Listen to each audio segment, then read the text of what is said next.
প্রশংসা আদায় করছি সেই রব্বুল আলামিনের, যিনি সুস্থতার সহিত আমাদেরকে দীর্ঘ সময় কথা শোনাচ্ছেন আল্লাহর জন্য, ইসলামের জন্য। আমাদের সফলতা তখনই আসবে যখন আমার কর্মটা আখিরাতমুখী, পরকালমুখী হবে, তখনই আমাদের সফলতা আসবে। এখন পর্যন্ত আমাদের সমাজের মানুষ তারা আল্লাহ ভীরুতার সংজ্ঞা জানে না। তাকওয়া শব্দের অর্থ কি আমি যদি বলি এই মসজিদে 3 থেকে 4 জনের বাইরে কেউ জানে না, আমার মনে হয় না অন্যায় হবে, যদিও আমি ধারণা রাখা উচিত। আমি মনে করতেছি হয়তো আরো কিছু লোক জানে। এতদিন পর্যন্ত আমাদের ক্লাস 1 থেকে কামেল পর্যন্ত বইতে লেখা তাকওয়া মানে খোদা ভীরু। কি তাই বলছেন না আপনারা? তাকওয়া মানে খোদা ভীরু। অথচ খোদা নামে কিছু নাই, কিচ্ছু নাই। আইয়াম্মা তাদউ ফালাহুল আসমাউল হুসনা। আল্লাহ বলতেছে তুমি আমাকে আল্লাহ রহমান বলে ডাকো, রাজ্জাক বলে ডাকো, খালেক বলে ডাকো, মালিক বলো, জাব্বার বলো, মুহাইমিন বলো, মুতাকাব্বির বলো, আজিজ বলো, কত যে নাম আছে আমার। এই নাম আমি আমার জন্য রাখছি যাতে তোমরা এই নাম ধরে আমাকে ডাকতে পারো। সবসময় আল্লাহ বলবে সেটা না, মাঝে মধ্যে বলো রহমান তুমি দয়া করো, রাজ্জাক তুমি রুজি দাও, কত কিছু বলে বলে পরিবর্তন করে করে তোমরা আমি আল্লাহকে ডাকো। একটা নামও পছন্দ হলো না বাঙালির, বলছো খোদা, খোদা ফেরা। আবার এরিয়া শেষ হয়ে গেলে লেখা রয়েছে খোদা হাফেজ অমুক জেলা, খোদা হাফেজ অমুক থানা। খোদা হাফেজের পিলার দেখেন আপনার রাস্তায় রাস্তায়? নাউজুবিল্লাহ মিন যালিক। আল্লাহর নামের জায়গা নেই, খোদা পিলার। এই নামে তো বাঙালি হয় না আরবিতে, নাউজুবিল্লাহ মিন যালিক। নামের কোনো পরিবর্তন হয় না, মনে রাখবেন। কেউ যদি তার নামের সিগনেচার লেখে নারকেল গাছ, নারকেল গাছে লেখা লাগবে। নাউন তো নাউনি, তা আল্লাহ তো আল্লাহ, রহমান তো রহমানি। এটাকে পরিবর্তন করে আপনি কিভাবে খোদা বানায় দিলেন? এটা কি বানানি হয় আরবিতে? এক। 2 নম্বর কথা, আল্লাহ সুবহানাহু ওয়া তাআলার গুণ আছে, সেই গুণ ধরে ধরে যদি মানুষ বলে আল্লাহ তুমি তোমার অমুক নামের ওসিলায় তুমি আমাকে দয়া করো, তোমার অমুক নামের ওসিলায় তুমি আমার প্রতি বারাকা দান করো, তাহলে রব্বুল আলামিন বেশি খুশি হন। কিন্তু মানুষ তো সেটা শুনবে না। আল্লাহর প্রত্যেকটা জিনিসের এক একটা আলাদা আলাদা বৈশিষ্ট্য আছে, নইলে এত কিছু দুনিয়াতে আল্লাহ সৃষ্টি করতেন না এভাবে। কোরআন মাজিদ দেখেন কত সুন্দর সুবিন্যস্ত করে কোরআন মাজিদটাকে সাজানো। আর ওই ইহুদি আর খ্রিস্টান এমন একটা অপবাদ 1450 বছর আগে দিয়েছে। ওরা বলতেছে কি ওয়াকালু লা ইয়াদখুলুল জান্নাতা ইল্লা মান কানা হুদান ওয়া নাসারা। তোমার আল্লাহকে বলে দিও জান্নাতে যাওয়ার সবচেয়ে বড় হকদার হলো ইহুদি আর খ্রিস্টান, আমরা দুই গুরু। কত বড় খারাপ। আবার বলি ওয়াকালু লা ইয়াদখুলুল জান্নাতা ইল্লা মান কানা হুদান ওয়া নাসারা। হে মুহাম্মদ সাল্লাল্লাহু আলাইহি ওয়াসাল্লাম, তুমি তোমার আল্লাহকে বলে দিও আমরা খুব ভালো করে জানে গেছি জান্নাতে ঢোকার সবচেয়ে বড় হকদার হলো আমরা ইহুদি আর খ্রিস্টানরা। এত বড় খারাপ কথা শোনার পরে আল্লাহ রান্না করে বলতেছে কুল হাতু বুরহানাকুম ইন কুনতুম সাদিকিন। ঠিক আছে, সত্য যদি হয়ে থাকে তোমাদের দাবি, তাহলে এটা দলিল দাও। দেখছেন কথা? এখন এই একটা আয়াত দিয়ে প্রমাণ করা যায় যে কোনো বিদআতীকে আপনি গালি দিতে পারবেন না, কোন পাপীকে আপনি গালি দিতে পারবেন না। বলবেন ভাই আপনার এই কর্মটার ব্যাপারে দলিল দেন, আপনি যে কাজটা করলেন, আমলটা করলেন, আপনি আমার দাদা নামাজ পড়েই যে মাথায় হাত দিলেন, এটার দলিলটা কি? আপনি যে নবীর নাম শুনে চোখে সোমা খাইলেন, হাত সোমা দিলেন, এটার দলিলটা কি? এটা বলবেন আপনি প্রথমে তাকে খারাপ কিছু বলবেন না। কারণ আমাদের এই দেশে মসজিদ ভাঙাটাকে ইবাদত মনে করে মানুষ, এটার ব্যাখ্যা না করে আছে। আপনাকে গালি দেওয়াটা তার একটা ইবাদত, যেটা মনে করে সে গালি দিচ্ছে, খুব গালি দিচ্ছে, দেয় না গালি? গালি দিচ্ছে, তখন কি করবেন?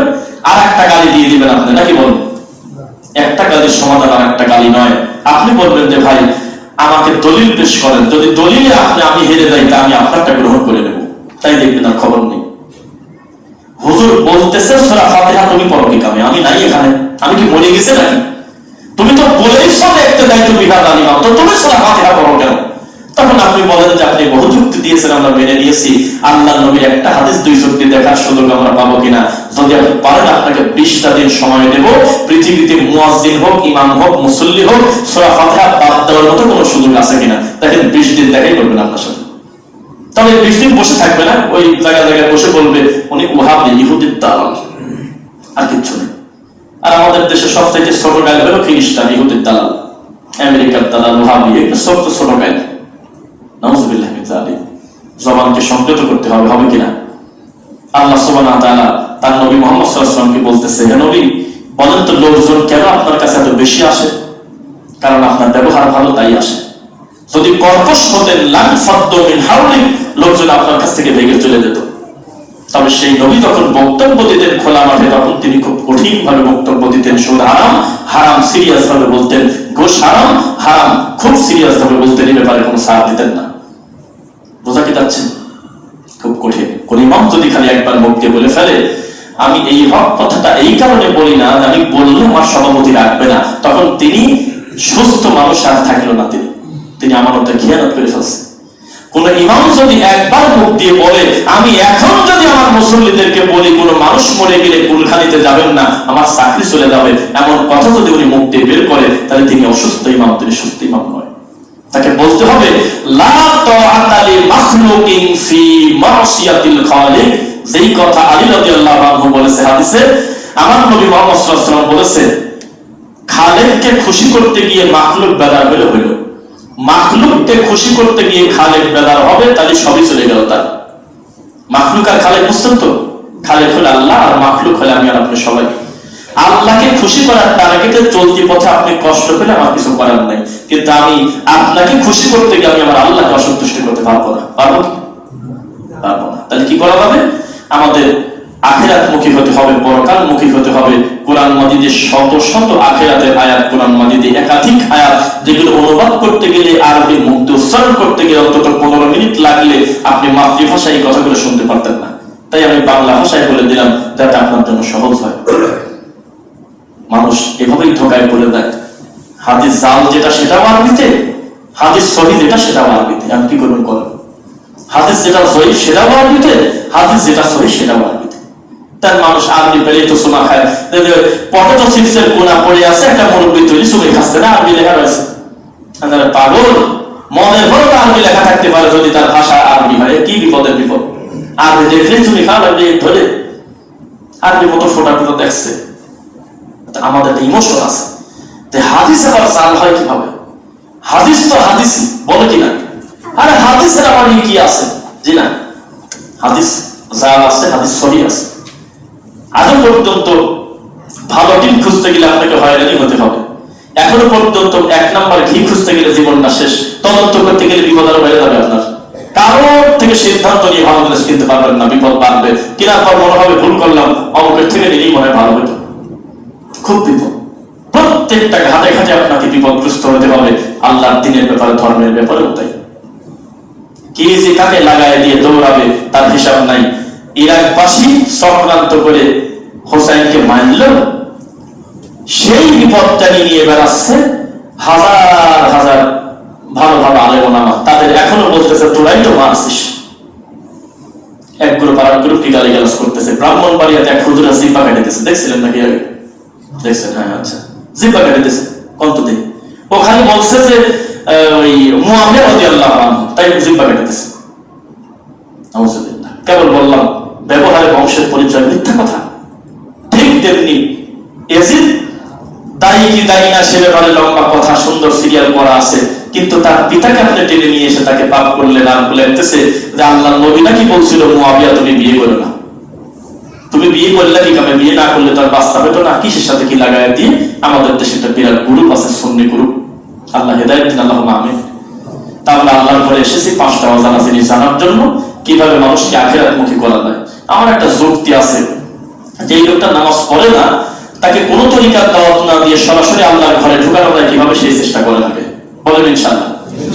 একটা ছেলে মাদ্রাসায় পড়ে না, স্কুল কলেজে কোথাও পড়ে না, সেই ছেলেটাকে প্রতিষ্ঠানে আনার আগেই যদি বলেন যে তোমার টুপি কিন্তু গোল হওয়া লাগবে, তোমার জোব্বা কিন্তু এইরকম হওয়া লাগবে, তোমার পাগড়ির কালার কিন্তু এইরকম হতে হবে, তাহলে তো বিপদ আপনি বাড়ায় দিলেন। তাকে প্রথমে বলবেন যে আসো কোরআন মাজিদ পড়ো, হাদিস পড়ো। তখন এই ছেলে পড়তে গিয়ে দেখবে যে ভালো কোনটা মন্দ কোনটা। আগেই আমরা কাউকে ভয় দেখাবো না। কথা বোঝা যাচ্ছে? আমরা সবাইকে আল্লাহর জন্য ভালোবাসি। আমাদের ভিতরে মানুষ হিসেবে মত পার্থক্য কিয়ামত পর্যন্ত থাকবে, এটা ঠেকানোর সুযোগ কারো নাই। তবে আল্লাহর ঘরে যেহেতু আমরা একবার চলে আসছি, অন্তত আজকে প্রত্যেকটা মুসল্লি আমরা আল্লাহর বান্দা আব্দুল্লাহ। আমাদের ভিতরে আর কোনো কাজ নাই, দ্বন্দ্ব নাই, মারামারি নেই, আছে না? আমরা অনেক কিছু মেনে নেব। 18 বছর বয়সী একটা ছেলে, এই ছেলের কানের আছে, কানের দুল আছে, দেখেন নাই না? 15 বছরের একটা ছেলে চুল কালা কুচকুচে, এক পাশের চুল বানাইছে সাদা, এক পাশের চুল বানাইছে লাল। 25 বছরের একটা যুবক ছেলে, এই ছেলে ওই হাফ প্যান্ট পরে ইয়া আমার গাড়ি চালাচ্ছে, দেখেন তাই না? 35 বছরের একটা মেয়ে হাফ প্যান্ট করে রাস্তায় ঘুরতেছে। এটা বাংলাদেশে, আবার অন্য দেশে বলেন কেন? বাংলাদেশে নাই না? এত বড় বড় পাপ মেনে নিছেন, আমিনটা মেনে নিতে পারেন না, রফলের এটা মেনে নিতে পারেন না। কত বড় বড় পাপ মেনে নিছেন। ছেলে মেয়ের পোশাক পরতেছে, মেয়ে ছেলের পোশাক পরতেছে, কে কার মতো চলতেছে হিসাব নাই। আর আমলগত পার্থক্য আছে জন্য একটা ভাইকে গালি দেবে, এটা হতে পারে? আমি দলিলের ভিত্তিতে যদি পারি আমার ভাইয়ের হাতটা উঠাবো, না হলে থাক।